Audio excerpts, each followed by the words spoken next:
Hello and welcome back. We have a retro review here. This is a video I've been sitting on for a long time, and I made an original version of it a very long time ago, and I never published it. So here is a new version with better sound, I hope. Hello. So, Merlin is a two-part 1998 television miniseries which originally aired on NBC, and it retells the legend of King Arthur from the perspective of Merlin. So Sam Neill stars in this, but the story does not cover not only the rise and fall of Camelot, but also phases into the legendary histories of Britain that preceded it.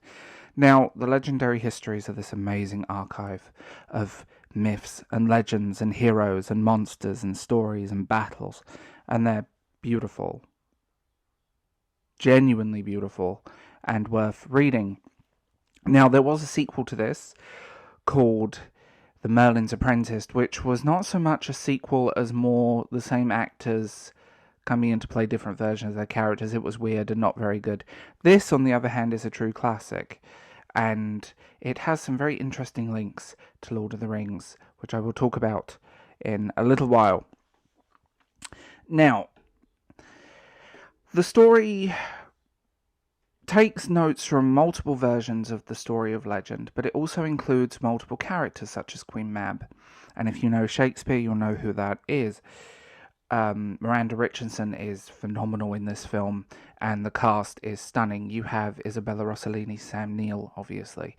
Miranda Richardson as Queen Mab and the Lady of the Lake, the sisters.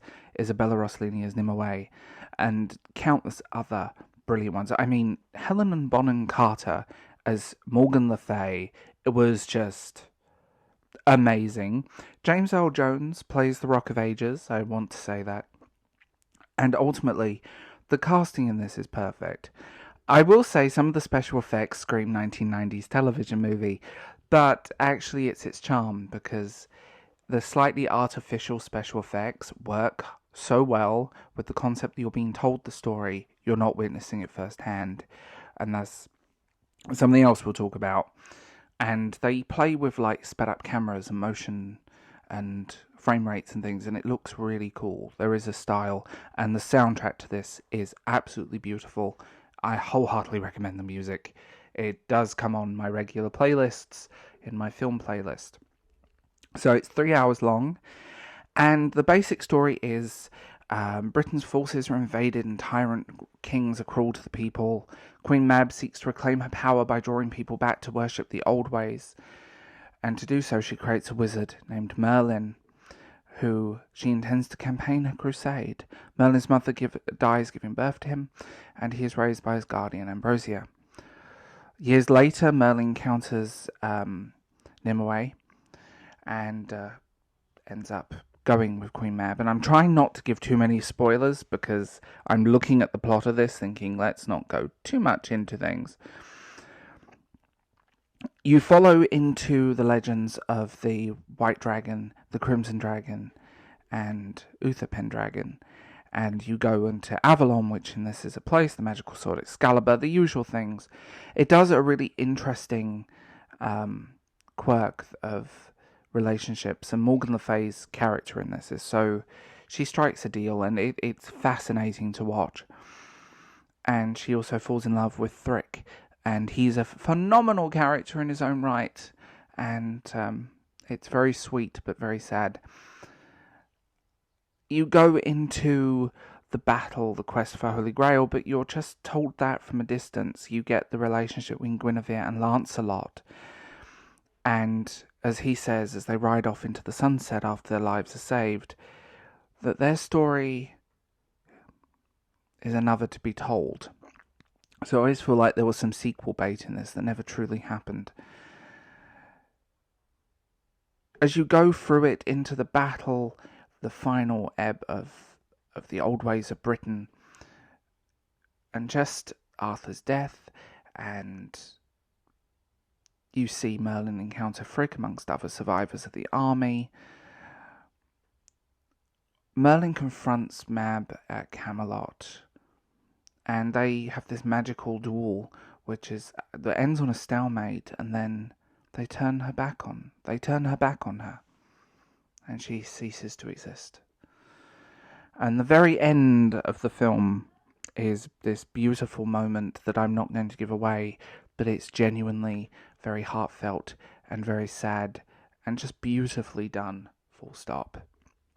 Now, I've intentionally left this as vague as possible because I know for a fact that no one wants spoilers, and I've left out key plot points on purpose.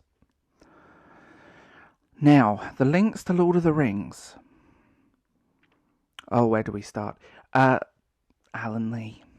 He served as one of the key illustrator and designer of this product, and it's beautifully done. It definitely has that fantasy vibe that you recognize from his work throughout. And I'm also going to say this draws very key points from history. So the end of the Roman Empire, the fashion, the costumes, it's all a little bit camp and a bit exaggerated and definitely plays with history, but it draws from history in a conceptual and very fantasy-driven way that you rarely see in fantasy shows. And seeing that Greco-Roman thing come through, seeing some medieval stuff come through, seeing that play on history, it's intentionally vague enough that you kind of get a rough idea where this is meant to be set. The Roman element comes through, but you're definitely left in a point that could be, well, maybe this did happen, maybe it didn't. This I remember watching on television on Channel 4 back in 1998, and I fell in love with it. And I had it on VHS just to age myself. I have it on DVD now, and it doesn't seem to exist in any other way. This beautiful, charming, amazing mini-series serves as a great intro into fantasy. It's great family entertainment, but it's charming, it's sweet, it has its little moments of fun and high camp, but it also just has its moments of seriousness. It does emotion beautifully, and there are some sad moments, especially when certain key characters die. Let's be real. There are sad moments. It's bittersweet. It's not what you would expect, especially when the court of Camelot turn their backs on Queen Mab and they walk away. It flashes at the very end to Merlin back in the then present finishing his story. Frick reminds Merlin that he remembers things differently. And Merlin admits that what Frick said is true. However, he couldn't tell that story to the listeners. And that's the sense of this beautiful longing, this beautiful story that is told through this oddly whimsical take. It is very 90s, and I mean that's like whimsy goth aesthetic pops up every now and then. You half expect some gold, some navy blue, and some sun and moons in gold to pop up. But it's charming, it's sweet, it's beautiful. It definitely has some heartbreaking moments. But if you have an interest in fantasy and history, this is definitely worth getting into.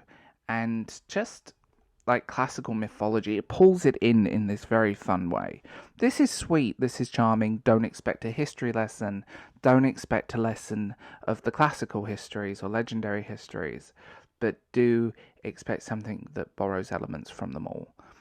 And just the casting in this is amazing, and I love every second of it. So that's my little passion project.